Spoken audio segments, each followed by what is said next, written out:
Parlavamo del nuovo mister ed eccolo, Marco Della Libera. Benvenuto a Follina. Grazie mille, buonasera.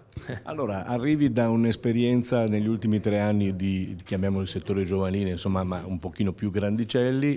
Prima eri a Fregona, mi dici. Sì. Sei arrivato a Follina con quale spirito? Ma intanto convinto dall'entusiasmo che ho visto parlando con il presidente, con il segretario e poi con Marco, insomma, che ho conosciuto, e poi anche un po' stimolato dalla voglia dopo 3 anni di juniores di riprovare l'esperienza con i grandi, ok? E tra l'altro in una situazione di un bel compromesso, perché comunque ripartiamo da un gruppo giovane e insomma credo possa essere una bella esperienza anche per quanto mi riguarda.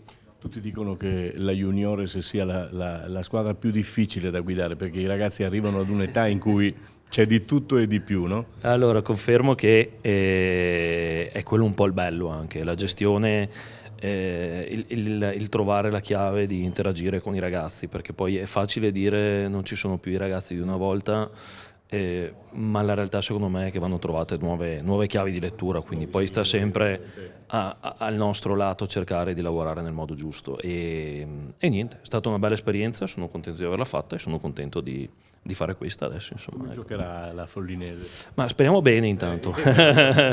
No, allora, come sto dicendo ai ragazzi, a prescindere dalla categoria, secondo me è giusto avere delle idee, perché poi se vogliamo che il progetto sia sostenibile e riproducibile è giusto cercare di avere delle idee.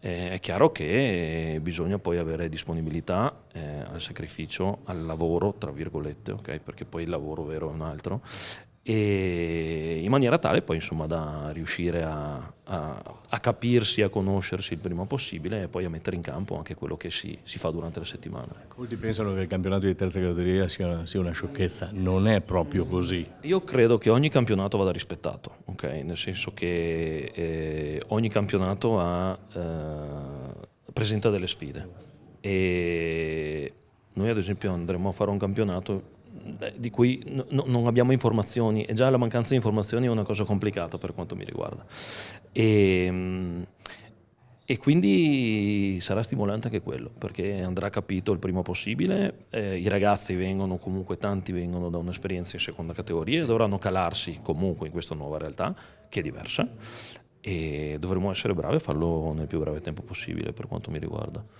In bocca al lupo e buon lavoro. Grazie, grazie, ci vedremo in campo, insomma, ecco, grazie.